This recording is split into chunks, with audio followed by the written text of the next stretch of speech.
Hey everybody, I'm Stephen Durfee. I'm a professor of baking and pastry at the Culinary Institute of America here in Napa Valley.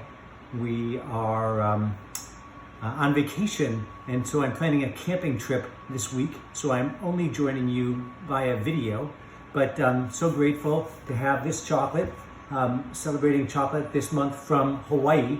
So special thanks to Will Lidgate at Lidgate Farms and Dylan Butterball of Manoa Chocolate for providing the samples this month.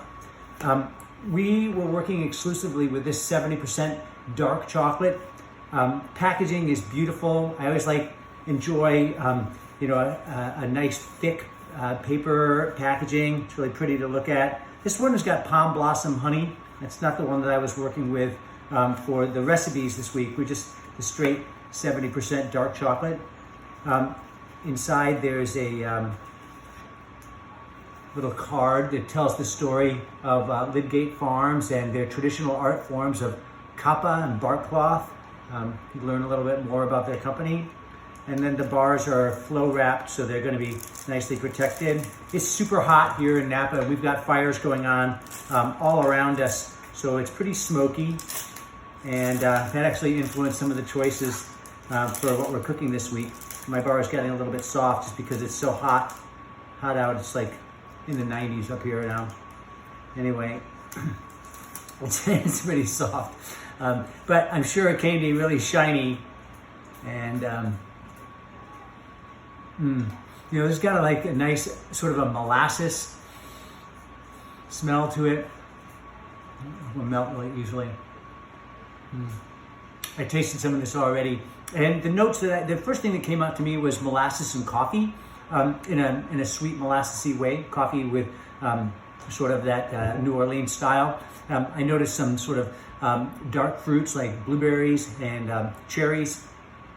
It melts really, really beautifully. And with all the testing that we did, we noticed when we made ganache with it, how well it emulsified with our heavy cream we were working with. It's delicious. As far as, honey. That's the palm blossom honey that comes with this one. Wow, that's fantastic. The recipe that we're going to work on today may seem a little bit trite. You have to harken back to a few years. Probably, I would always say and tell my students in culinary school that the world's most perfect dessert is actually creme brulee. Because you get this beautiful contrast of textures. So creme brulee is a simple dish, and we're making a simple dish today. And I'm going to call it the world's most wonderful dessert for chocolate lovers, and something that got a lot of play on dessert menus over the years, and maybe is so popular today that it you'll find it at any old restaurant, is a chocolate lava cake. So I'm throwing this out there. Chocolate lava cake to me is probably the most amazing dessert because it shows off so much contrast. First of all, making a proper lava cake, you have to use great technique, and also different chocolates are going to really shine in their presentation. The way that we did it today, we tested this recipe out. It's fantastic. Most chocolate lava cakes that you'll come across are actually just underbaked chocolate cake. And so it's a cake with a raw center. We're actually taking a slightly different approach. We started off by making a chocolate ganache and then piped it into little silicone cylinder molds and froze that, and then made a chocolate cake with that features almond flour, ground up almond flour, and so it's very, very light with whipped eggs and chocolate folded into it. It's a delicious cake, and it's pretty easy to make, and I hope that you try out the recipe. I'm going to walk you through the various steps in the video. The recipe is posted. And then, because we didn't want to quit with there, we also got a sample of this cocoa nectar jelly.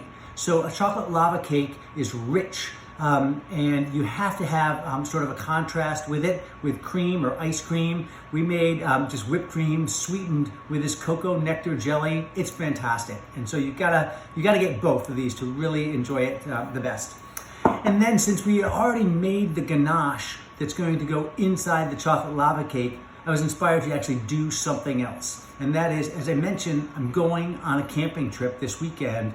And so we figured if we're gonna go on a camping trip, we've gotta make some chocolate s'mores, right? And so we actually decided to make some of our own marshmallows, right?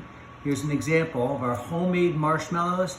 These marshmallows are destined to be chocolate s'mores because they're not just plain marshmallows, they're actually stuffed with chocolate, right? So these, we just piped them a few minutes ago, so they're still pretty light. They haven't had really enough opportunity to firm up.